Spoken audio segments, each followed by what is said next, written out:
So, hello everybody. Welcome to the broadcast. It's Mike here, Intentional Travel. I'm here at Mount Zion Park Cemetery, and I want to bring you a special broadcast here. Since tomorrow is the anniversary of the death of Daniel Pearl, a journalist, fellow journalist. Welcome everybody to the broadcast.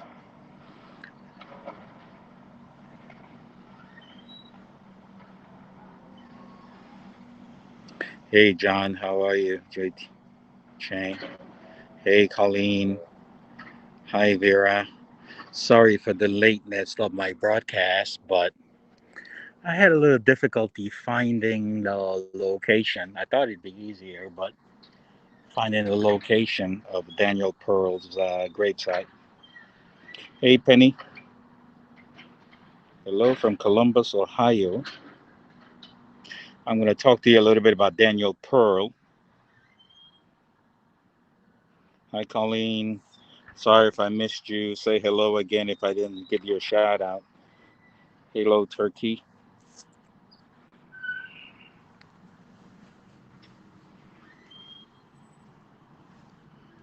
I don't know how many of you are familiar with the story of Daniel Pearl, but Daniel Pearl was a foreign correspondent for the Wall Street Journal, and there's a lot of history here. Hey, who's that? Hey, V, how are you? Hi, Shari.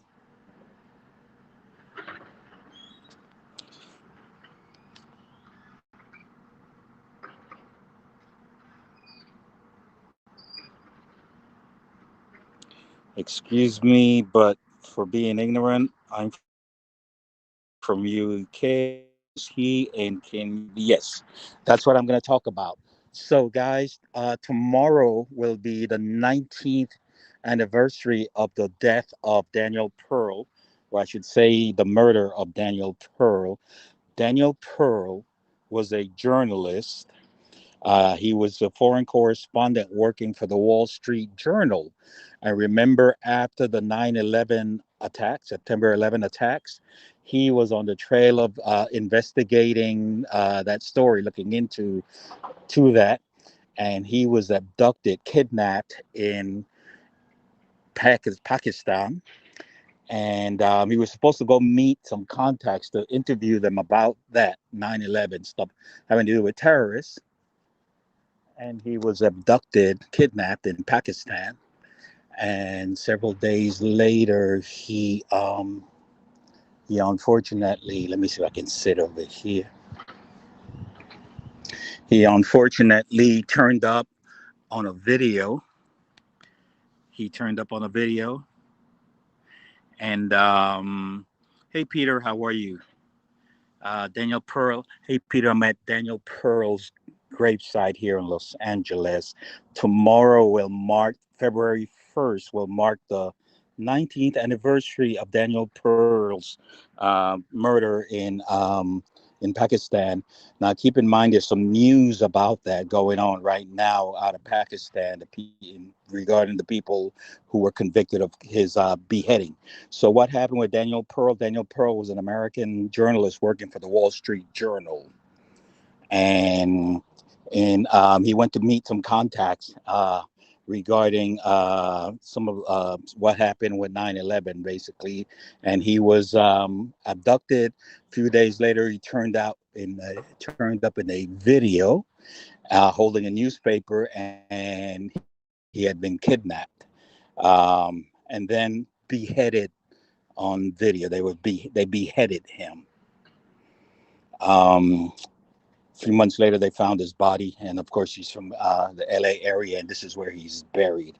Now, one reason I'm here is because Daniel Pearl is back in the news. His The people who were accused of his killing, the Supreme Court, the Pakistan Supreme Court, has ordered his. I'm sorry, their release. Four of them. one in particular. They've ordered his release against the family's wishes, of course, against the Pakistani government. Although Daniel Pearl's dad said it's sort of like the Pakistan government has not pushed really hard to fight the Supreme Court decision. So when Daniel Pearl was beheaded in 2002, that kind of sparked a whole lot of copycats, if you will, of people being kidnapped, Westerners mainly, and beheaded on camera. So Daniel Pearl's death kind of kicked that off. Um, hey, Maria, how are you? So that's what, in a nutshell, that's the background of Daniel Pearl. Tomorrow will make 19 years since his killing. And of course, he's back in the news again because the people who were convicted of killing him, beheading him, his beheading, are about to be freed. Yeah, they were supposed to be serving for life, and then the Supreme Court stepped in and decided that they would be freed. One of them, especially, is a really, allegedly, really bad guy. He was actually taken. He was charged in India of a terrorist attack there in India, and had been held in India. And in a trade of prisoners in Pakistan, they traded him. That's how he ended up back in Pakistan. Fast forward, and then he's accused of beheading Daniel. Yes, his body was recovered. This is where he's buried. They found his body about May, I believe, several months later. They did find him. And this is where Daniel Pearl's remains. Yes, several months later, they did find his body. And so it if you were alive then and you know anything about it, it was a real shocker. It was big, big news back in the day. Why did they let him go? They haven't been freed yet, but any day, any moment now, they're supposed to be freed. Um, the judge, I guess, the Supreme Court, I mean, saying these guys have spent 18 years in prison. That's enough. All kinds of other reasons. Hey, Ms. ZD, how are you? So his family obviously is very disappointed. The U.S. government is outraged by it. Journalists, of course, especially foreign correspondents who face these sorts of dangers. Let me read you what it says here. It says Daniel Pearl.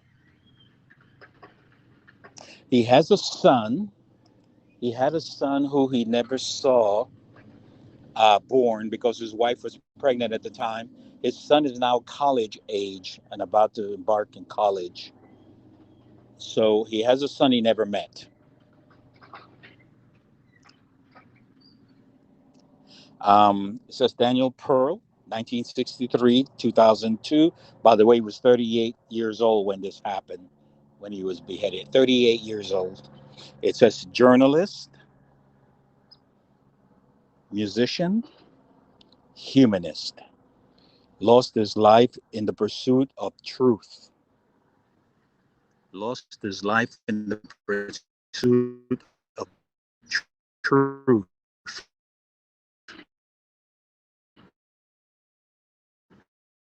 Of the stars, he is still laughing, or in places, he is still lighting the path.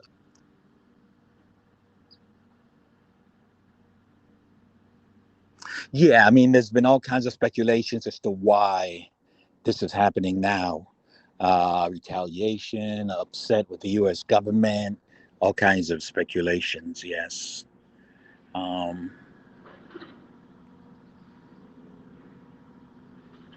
but again, it's in the news again. We've been reporting it. Um, the Supreme Court order that they be freed. It's going to happen whenever. And so, again, 19. Let me give you a little pan of where I'm at. This is Mount Sinai Park Cemetery, Jewish cemetery here in Los Angeles. I'm holding my camera the wrong way. Am I not? Yeah, I was. I should be holding it landscape.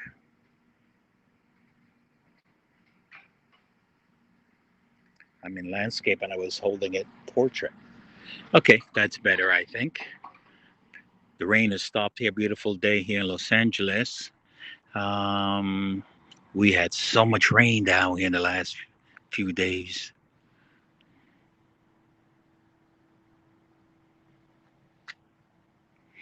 And as a former foreign correspondent myself, I get, the dangers that foreign correspondents face in foreign lands trying to bring reports to people.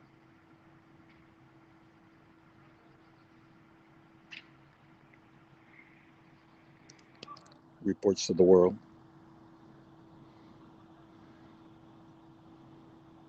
The release of these killers puts in danger journalists everywhere and the people of Pakistan. We urge the U.S. government to take all necessary actions under the law to correct this injustice, the family said in a statement. We also hope that the Pakistani authorities will take all necessary steps to rectify this travesty of justice. No amount of injustice will defeat our resolve to fight for justice for Daniel Pearl. Yeah, so his dad, family members have been on television talking about this. The newspapers and news have been reporting it. Um, I've always wanted to come here and pay my respects to Daniel Pearl. I remember when the story broke. And as foreign correspondent myself, a former foreign correspondent, um, I understand the dangers that we face trying to report stuff, issues, and news going on around the world. And when Daniel Pearl was beheaded, that just set off a whole bunch of other beheadings, I guess copycats, if you want to call it that. That's kind of sparked that. It was a shocking thing to see on video.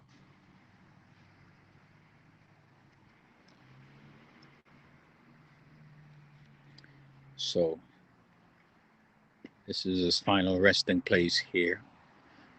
Map 5, Lot 126, Mount Sinai, Mount Sinai Park Cemetery. So in the coming days, you'll probably hear more news about it in terms of his the release of the people accused and convicted of his killing.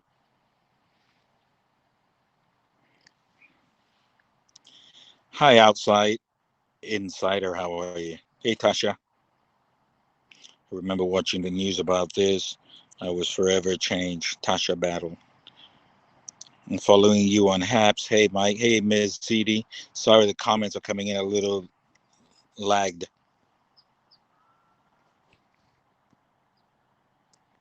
So tomorrow will be 19 years, February 1st, 19 years since the killing of Daniel Pearl tomorrow. And it's ironic that now this is happening now, that it would be really a slap in the face, actually, if they released those guys. They killed him, which would be tomorrow. Tasha, I'm doing good. How are you?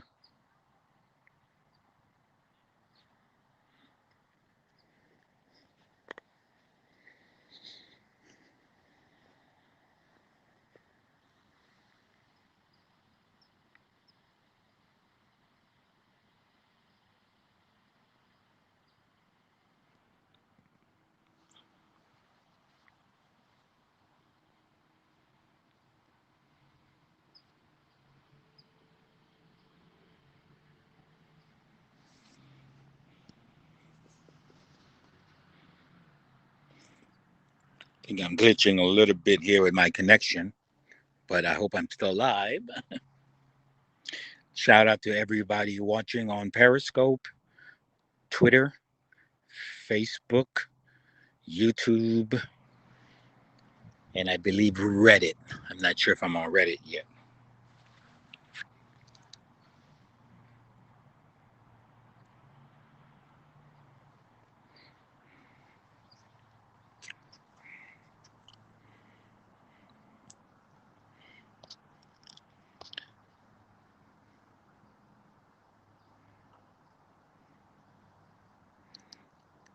Hey, Biggie, Beta 101, 1.0.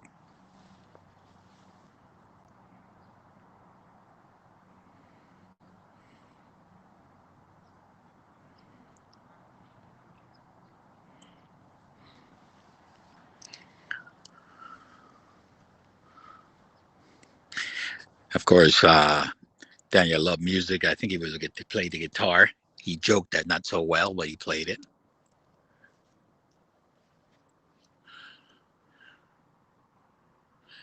See the mountains down there. Some snow on the mountains in the distance. Snow-capped mountains down there.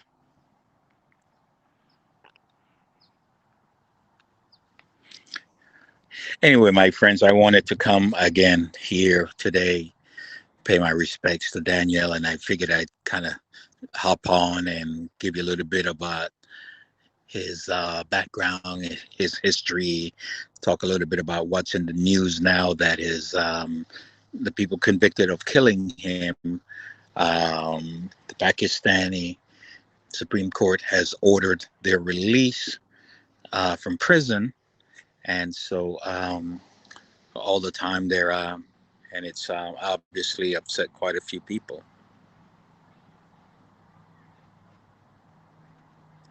Yeah, very peaceful here, Jan.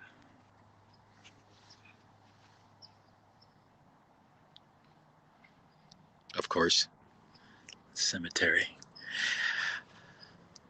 It's funny. I parked right next to where I wanted to come. I'm parked like right there, and I went all over the place looking. I went across that way. I went down that way. I went over that way, and I should have started where I parked, steps away. Hey, Nikki.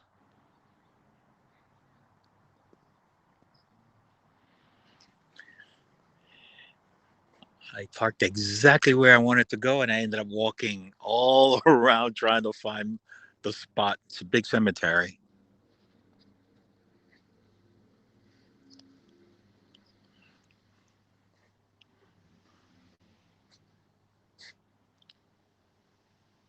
Connection issue. Uh-oh.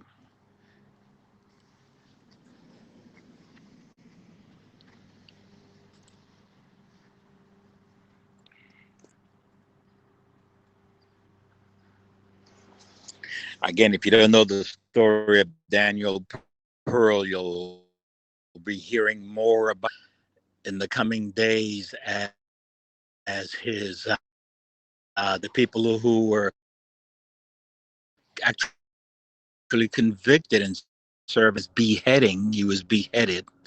Um, are about to be released from prison, outraging the U.S. government, his family, even the Pakistani government is trying to keep those guys, supposedly fighting to keep those guys in prison. There is a directory, but you kind of have to slow down and see it. It's it says on the curb the map number is here. Look at the stone, and some of them are a little bit grassed over, and so that's how I finally ended up finding it. Yeah. The markings are on the curb. And the problem is that sometimes a car might be parked where it says map four and you don't know you drove by it because there's a vehicles blocking the curb.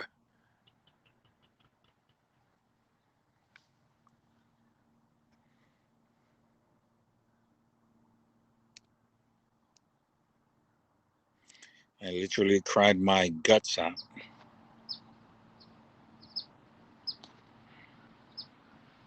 Connection's good. All right. Yeah, it's been 19 years, ER nurse Blondie. 19 years. 19 years tomorrow.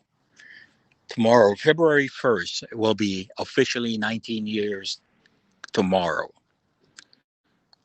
when this happened. Shocked the world because the world had not really seen something like that. Someone had beheaded on on a video like that, and of course that sparked a bunch of those in years after.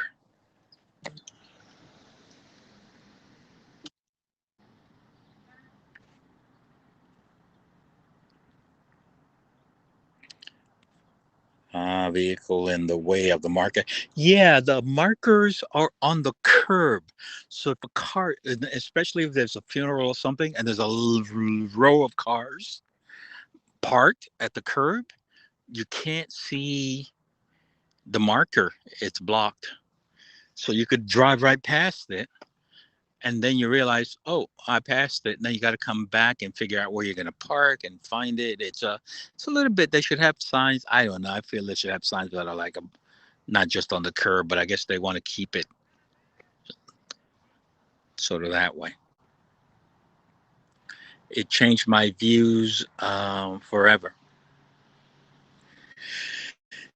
Yeah, yeah. I mean, again, it was shocking.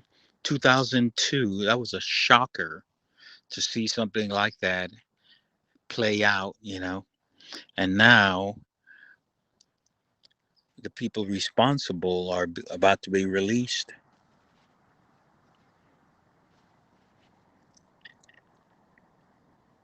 Again, it says Daniel Pearl, 1963, 2002, journalist, musician, humanist, lost his life in the pursuit of truth.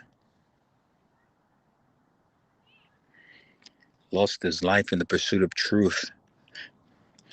That's the thing about foreign correspondents, especially not even just foreign correspondents, reporters in general, unfortunately, face a lot of dangers. I'm not going to mention who it is, but we have our journalists, we meaning the Los Angeles Times where I work, who are out and about reporting on this COVID and reporting on other stuff going on, and they have to be out and about and obviously taking precautions, but sometimes that doesn't work. And unfortunately, we've had a few of our journalists come down with COVID in the line of duty, in the line of duty, just to bring the news to people. He was 38 years old. I think he was 38. Yeah. So So anyway, my friends, what I'm gonna do, if the weather allows, is I'm gonna do a series of live streams about Los Angeles. Um, and what do I mean by that? Well, I can't. I don't have a view of the cityscape here, but before 1956, I think it was, Los Angeles had a limit on the height of buildings, like how high buildings could go. So you did not have skyscrapers, for example. You couldn't have that. The city passed, approved, sort of scrapped that and approved buildings going higher. So it took like 20 years, but the city landscape, the city downtown, changed dramatically because of the height restriction being removed. And so a lot of those buildings were completed or were built in the 70s. So what I'm going to do is do a series of reports looking at the 50th anniversary, the 50th year of the 1970s. Does that make sense? So it's been 50 years. 70, 80, 90, 2000. I think the 1970s. And I'm going to show you buildings built in Los Angeles in the 1970s. Does that make sense to you guys? His son was born 4 months after. Added comfort to Pearl family as it's difficult to lose a loved one. Have I ever felt endangered, Jan? Yes, I have been endangered as a foreign correspondent. I think I've said this before in previous broadcasts. I've in covering places, dangerous places, I've had people point guns at me, put a gun to my head, hit me with a rifle, put me in a ditch, a really nasty ditch with sewer water, with a rifle at the back of my head. I mean, I've been in all kinds of. I've been hit with a rock. Someone threw a rock at me at a protest. So yes.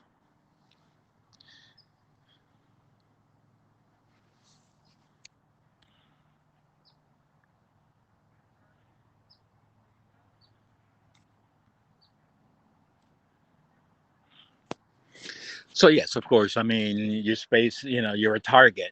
You become a target, especially people not liking your reporting. You become a target. So that's what I'm going to do. I'm going to show you some interesting facts about some buildings that are here in Los Angeles, weather permitting, because I think it's going to start to rain again next week, they say. The rain has stopped now. Maybe I'll even start it today. Maybe I'll do one of them today after I leave here. Maybe after I leave here, I'm going to do one of them because um, these are relatively not known facts about the buildings that I can tell you.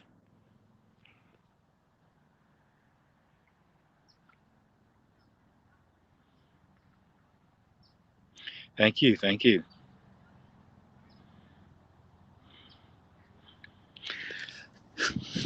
So, yeah, I think I'll start today. And again, LA has all these buildings that are noteworthy that were built in the 70s or had something to do with the 70s. For example, the Brady Bunch house in Studio City, it was not built in the 70s. That's an exception, though. The Brady Bunch house I've shown you, maybe I'll show it to you again. I'll have to decide. It was not built in the 70s, but during the 70s, it was shown, the exterior of the house was shown on the Brady Bunch. So maybe I'll show you the Brady Bunch, but it doesn't really count as a building that was built in the 70s. It's just got prominence in the 70s. I want to show you buildings that were actually. Uh-oh, what's going on? I'm glitching. Okay, let me end the broadcast because I think I'm having some problems. I don't want to end the broadcast. It's asking me if I should end the broadcast. Yeah, I have poor connection. I'm having some poor connection here.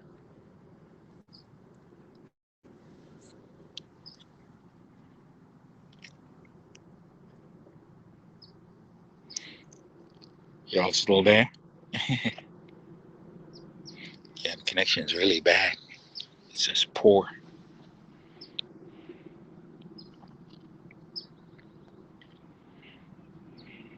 Okay, let's end it.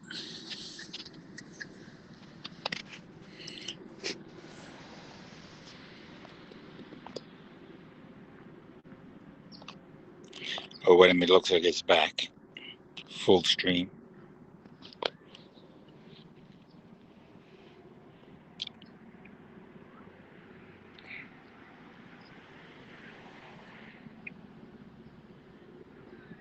Okay, anyway, that's okay, guys. Sorry, looks like the connection is not that good. Thanks, guys, for joining me. We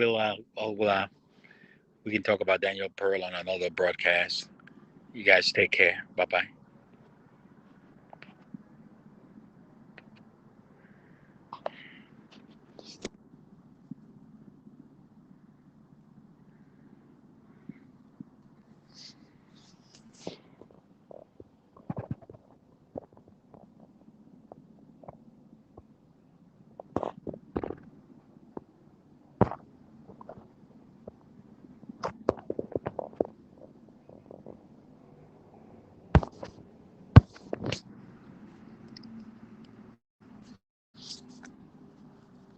end the broadcast, it won't end.